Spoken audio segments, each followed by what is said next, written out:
Ya, selamat pagi.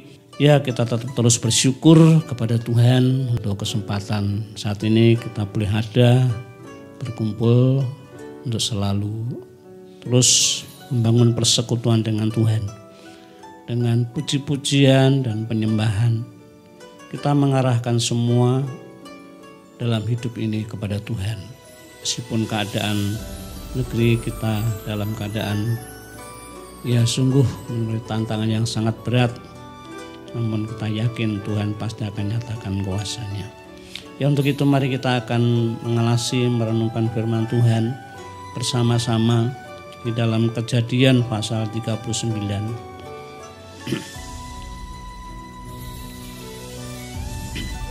Kejadian pasal 39 ayat 1 sampai dengan ayat 4. Yang tidak asing bagi kita semuanya.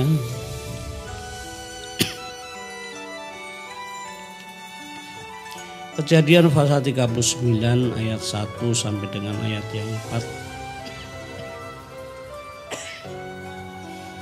Demikian firman Tuhan, saya akan bacakan. Adapun Yusuf telah dibawa ke Mesir, dan Potifar seorang Mesir, pegawai istana Firaun, kepala pengawal raja, membeli dia dari tangan orang Ismail yang telah membawa dia ke situ.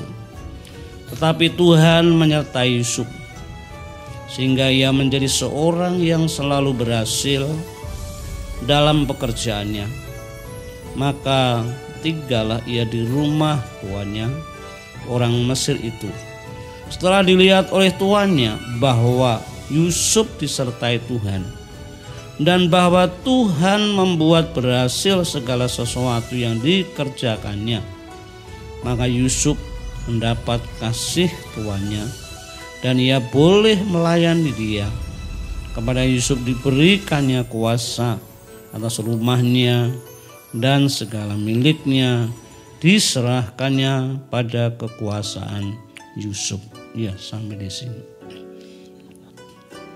Setiap orang, ya, demikian juga untuk kita semuanya yang hidup dimanapun berada, itu tidak luput, tidak lepas dari masalah. Ya, baik itu masalah timbul dengan keluarga, atau dengan orang-orang di pekerjaan yang bekerja dan lain-lainnya. Ya. Ya, saya pun juga merasakan, ya, mungkin Bapak Ibu juga mungkin masing-masing punya riwayat masalah hidup. Ya. Jadi masalah boleh ada, tapi dalam hal mensikapi keadaan itu berbeda-beda. Nah, di dalam firman Tuhan yang kita baca ini, kita akan belajar tentang seorang yang bernama Yusuf. Yusuf di Mesir menjadi budak di rumah Potifar.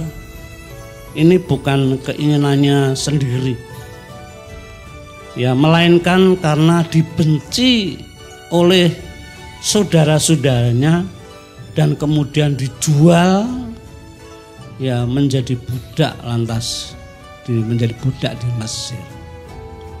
Jual kakak-kakaknya, lantas dibeli, ya, orang Midian, bawa ke Mesir, lantas dibeli oleh Potifar. Jadi Yusuf ini, ya, menjadi budak karena dibenci oleh saudara-saudaranya dan kemudian dijual menjadi budak di Mesir. Ini suatu perjalanan hidup yang sangat menyakitkan. Perjalanan hidup yang sangat menyakitkan. Ya. Saya pun juga hal ini saya merenung-renungkan dengan riwayat Yusuf itu sejak remaja. Satu terkesan sekali kalau membaca dengan apa yang sampai bukan terharunya dengan saudara temu itu, saya juga ikut berbes, hanya membaca saja bisa nangis. karena pertemuan dari sering berulang-ulang saya baca bisa Brebes. Ya, jadi ini sesuatu perjalanan hidup yang sangat berat, sangat susah, dan sangat menyakitkan. Apa salahnya? Ya, kok Yusuf itu harus menjadi budak, dijual? Kan tidak ada salahnya. Hanya karena orang tuanya lebih mengasihi Yusuf, tapi yang menderita itu Yusuf, bukan anaknya protes kepada bapaknya Yakub, saudara-saudaranya, tapi malah Yusuf yang harus menderita. Anak saudara-saudara senang ya di dalam penderitaan adiknya, memang diharapkan mati dan tidak ada di rumah. Jadi bagi Yusuf itu memang sesuatu benar-benar perjalanan hidup yang sangat susah dan menyakitkan sekali. Hal ini bagi Yusuf keadaan yang sangat menyakitkan dirasakan dalam situasi keadaan ya karena hanya orang tuanya mengasihi lebih, diberikan pakaian indah, sudah tidak senang dan harus menjadi budak di Mesir. Tetapi Tuhan menyertai Yusuf, dikatakan dalam firman Tuhan, sehingga ia menjadi seorang yang berhasil dalam pekerjaannya dan dipercaya atas rumah dan segala milik tuannya, ya, milik tuannya Potifar di Mesir. Yang menjadi pertanyaan, apa rahasia keberhasilan Yusuf sehingga dipercaya atas rumah dan segala milik tuannya, bahkan di situ bisa menjadi suatu kesaksian yang dapat memberkati tuannya di Mesir. Memang ketika Yusuf diperlakukan yang jahat oleh saudara-saudaranya itu dan kemudian dijual menjadi budak di rumah Potifar, itu memang sangat menyakitkan. Ya pada umumnya ketika orang itu hatinya sakit, ya sakit hatinya, itu biasanya berusaha melampiaskan, ya, melampiaskan rasa sakit hatinya. Ya. Seperti kalau kita boleh merenungkan tentang Raja Saul, bagaimana ketika saat itu di Israel itu ada peperangan melawan orang Filistin, Saul dan seluruh tentaranya takut, tidak berani menghadapi yaitu Goliat orang Filistin. Tapi Daud tampil sebagai seorang yang mau berperang, padahal saat itu masih remaja, masih seorang anak. Tampil mau menghadapi karena merasa umatnya dihina, umat Tuhan dihina. Dia terbakar hatinya untuk mau melawan Goliat. Ya. Akhirnya Goliat kalah, mati, dan Israel mengalami suatu kemenangan yang besar. Perempuan-perempuan di seluruh Israel menyambut dengan gembira kemenangan umat Allah dengan nyanyian, dengan musik. Nyanyian itu kata-katanya Saul ya mengalahkan musuh beribu-ribu, tapi Daud berlaksa-laksa. Diperhitungkan yang lebih sedikit. Raja Saul ini hatinya tuh panas. Hatinya panas, marah, dan melampiaskan rasa sakit hatinya, membenci, dendam, dengki kepada Daud. yang terus berusaha untuk mau membunuh. Apa salahnya Daud? Tidak ada alasan sungguhnya membenci itu. Hanya karena mendengar nyanyian dari para perempuan-perempuan saat itu menyambut kemenangan. Apa alasannya Daud dibenci? Tidak ada alasan yang mendasar. Ya. Nah,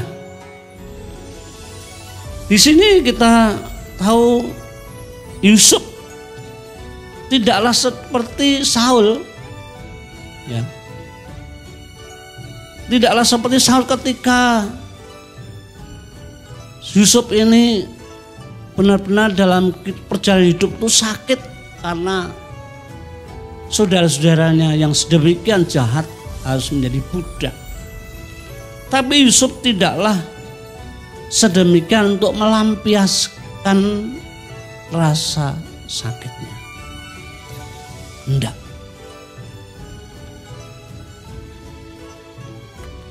Meskipun secara manusia yang dialami sesuatu yang menyakitkan, tapi Yusuf dapat saat itu menerima. Ya.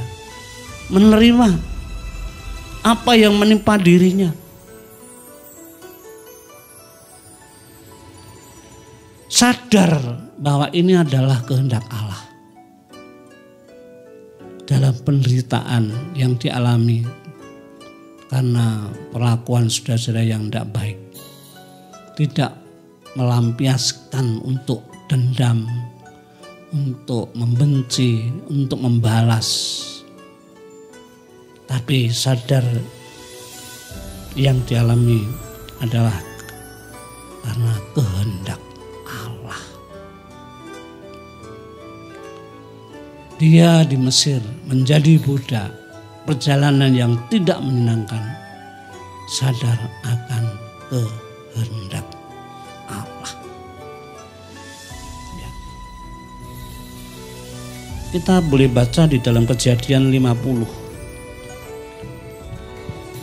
Kejadian pasal 50 ayat yang ke-20. Apa yang dikatakan Yusuf ini sesuatu benar-benar bagaimana mensikapi apa yang dirasakan dalam hidupnya. Kejadian pasal 50 ayat 20. Ketika ada pertemuan dengan saudara-saudaranya, keluarganya. Kejadian 50 ayat 20.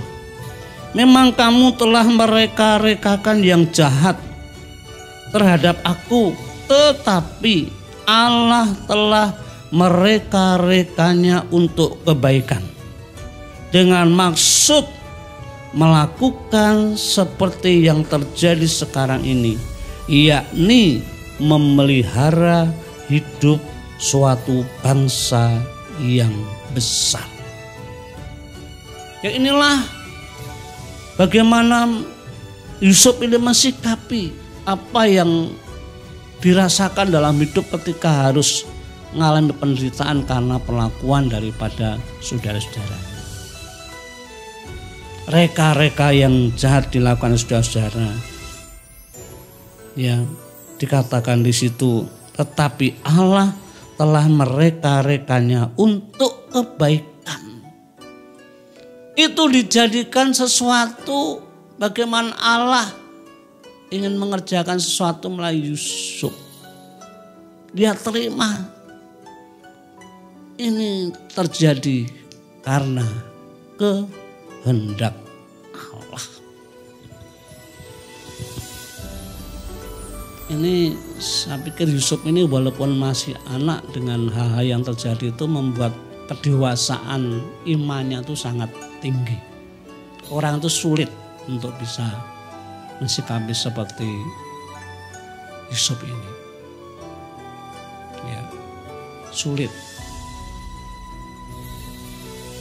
Saya kalau mengamati anak-anak sekolah, kadang-kadang anak-anak sekolah karena mungkin orang tua belum punya uang untuk sangu saja lah. Kadang-kadang sudah protes, aku mau sekolah, enak ya. Nggak tahu resikonya kalau nggak mau sekolah. Seringkali terjadi demikian ya. Jadi kadang-kadang sering muncul apa. Tapi waktu saya juga maunya dulu sekolah tuh kepengen sangu gitu ya. Kelas sarapan tak minta sangu, pengen jajan es lilin tuh. Waduh, saya tuh waktu itu pupoh ibu saya tuh sampai sehingga sampai SLT enggak pernah saya disampun. Takut minta sangu. Jadi itu kalau sangu ya golek buruh-buruh ke sawah itu. Lajen, telur kacang, telur dele gitu ya sudah. Ya. Nah, jadi Yusuf ini benar-benar saat itu sadar bahwa apa yang terjadi, yang dialami, yaitu bahwa ini adalah kehendak Allah. Dan tidak lagi berpikir yang jahat terhadap saudara-saudaranya. Ini bukan perkara yang mudah. Ya. Ini bukan perkara yang mudah dan perlu proses yang tidak ringan. Saya percaya Yusuf ini waktu itu yang merupakan pergumulan yang sangat berat. Ketika itu harus terjadi, waduh, bagaimana hatinya yang tersiksa saat itu. Dia bergumul dengan Tuhan. Tapi saat itu bagaimana untuk dapat menerima, itu memang juga proses waktu. Mengapa sih pamannya kok harus digawe mentoyong, digawe susah, larkoso dhewe bisa saja. Ya. Saya pun juga mengingat dengan apa yang dilakukan kakak saya dengan situasi itu. Saya tuh kok enggak ada rasa benci dengan kakak saya tuh enggak. Saya tuh doanya waktu dulu deh untuk Tuhan pertobatan terus. Tuhan berikan kakak saya tuh punya kesadaran. Terus bertobat. Ya. Terus saya dengar khotbah Pak Damaris itu siapa tuh. Kan bagaimana nanti orang tuh mau untuk bertobat harus dihadapkan suatu keadaan yang enggak baik. Kecelakaan tuh gimana. Nah waktu itu pas saya berdoa tuh kakak saya tuh tugas di Irian. Ya. Satu berpikir waktu itu nanti bagaimana kalau di Irian nanti ketembak. Ya, ternyata enggak. Tapi waktu itu tahun berapa waktu di tim-tim itu kakak saya itu ketembak. Tapi saya juga kunjungi, saya besuk rumah sakit Wonokromo. Ketembak, nanti patah kakinya ini karena dia bagian pegang radio ya untuk terus bagaimana memantau ya anak buahnya jadi ketembak. Apa dengan ini memang bagaimanapun juga saya tuh tetap dengan kakak saya tuh terus injili walaupun belum terbuka. Kadang-kadang datang tuh saya ngomong tentang kasih Tuhan bagaimana sering terus. Memang ketika belum dapat menerima ya kadang-kadang ya protes yang lain. Tidak ada rasa tuh saya kebencian, tetap terus mendoakan. Dan saya belajar dengan keadaan itu justru Tuhan tuh membentuk diri saya. Apa yang orang tua lakukan, tetap saya tidak ada pikir negatif, saya terus mengasihi orang tua. Mensikapi kita belajar sebagai anak yang baik bagaimana walaupun harus banyak pekerjaan-pekerjaan dilakukan. Saya tetap lakukan dengan tekun untuk mendukung semuanya. Ya. Jadi itu waktu itu benar saya sadar bahwa Allah itu membentuk melalui situasi keadaan dalam keluarga. Tidak lagi berpikir jahat terhadap saudara-saudaranya. Ya.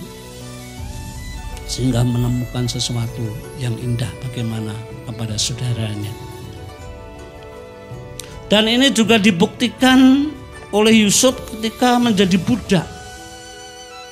Ketika orang itu kadang-kadang ada rasa hati yang tidak senang, ada kebencian, ya, ada sakit hati, itu untuk melakukan suatu pekerjaan itu juga dengan hati yang sedemikian itu tidak mungkin akan dapat berbuat suatu pekerjaan yang baik.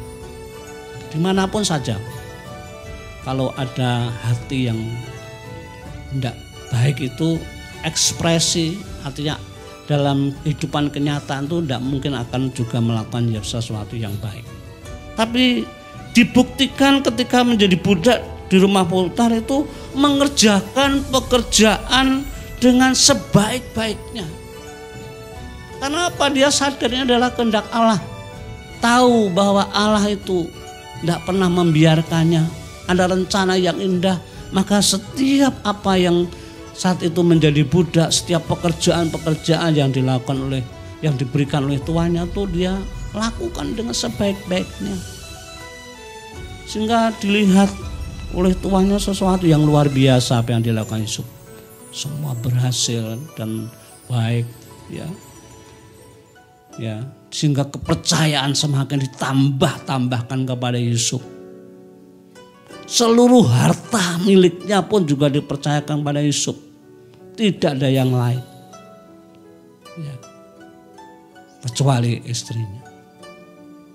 Namun toh melakukan hal demikian, istrinya memandang sesuatu kepada Yusuf itu sesuatu yang birahi untuk hidup, untuk tidur sama Yusuf, tapi Yusuf menolak. Itu pun juga Yusuf karena tidak mau difitnah, ya, tapi Yusuf tetap, ya, menerima semuanya. Tuhan tetap menyertai.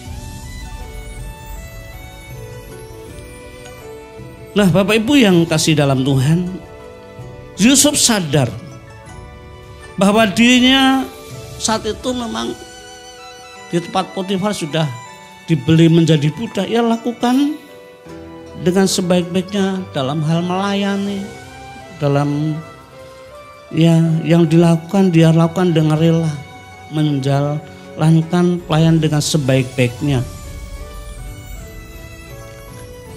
Dan apa yang dilakukan adalah untuk kemuliaan Tuhan. Untuk kemuliaan Tuhan.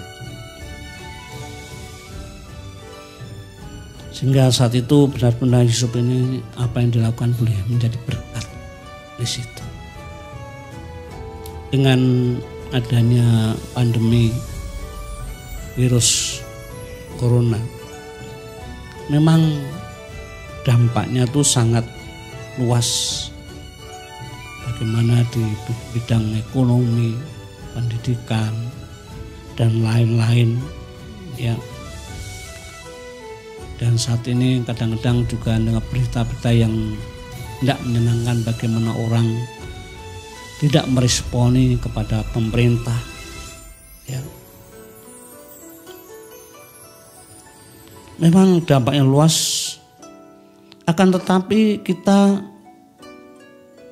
sebagai anak Tuhan, ya, kita tidak lagi berpikir seperti orang-orang pada umumnya.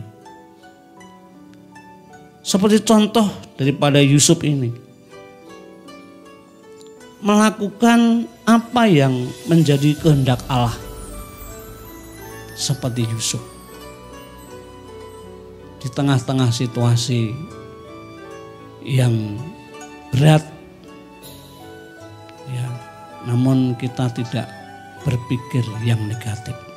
Memang rasanya susah.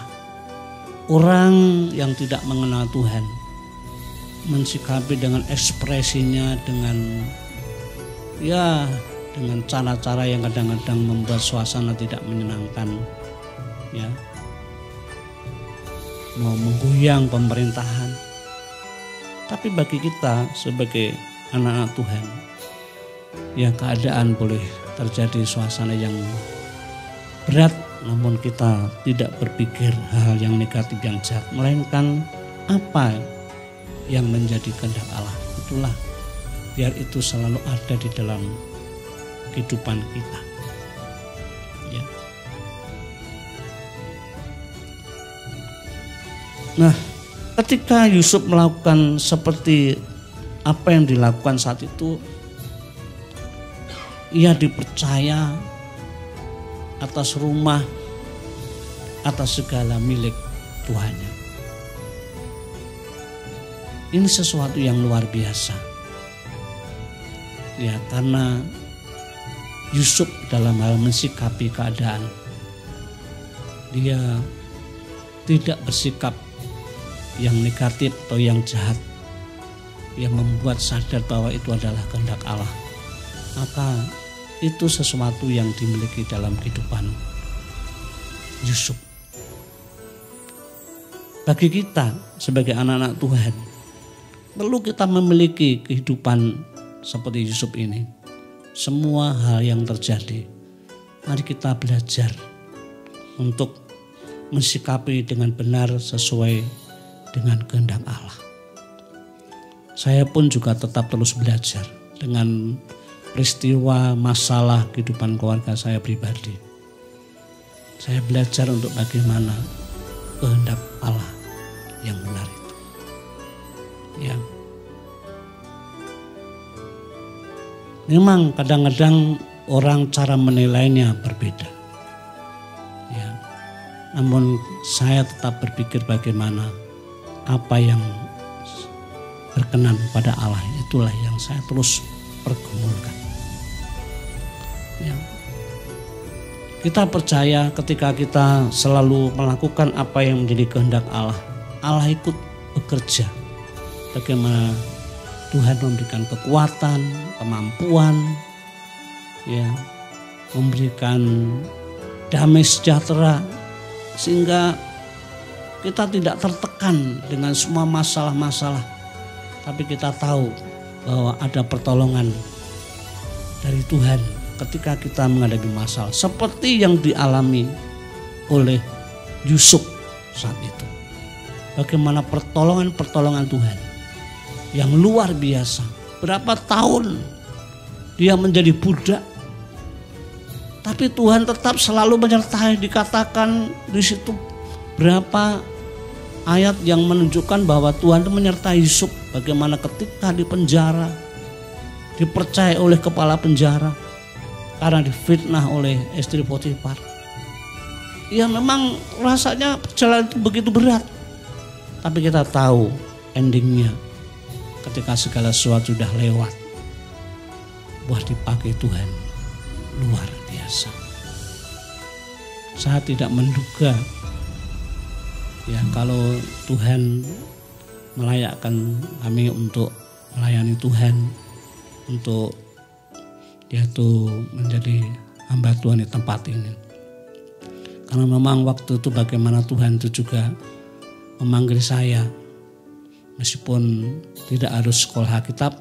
Waktu itu saya pernah mendaftarkan di Abdillah Semarang, tapi tidak jadi saya angkati karena masih proses dalam kehidupan keluarga, masih harus membayar utang-utang yang uang dibawa oleh orang itu harus melunasi, kerja dulu. Tapi puji Tuhan, Tuhan itu ada saatnya ya untuk Tuhan pakai. Sebab semua yang terjadi yang dulu ada rencana Allah membentuk kehidupan kita untuk mau dijadikan rekan sekerjanya.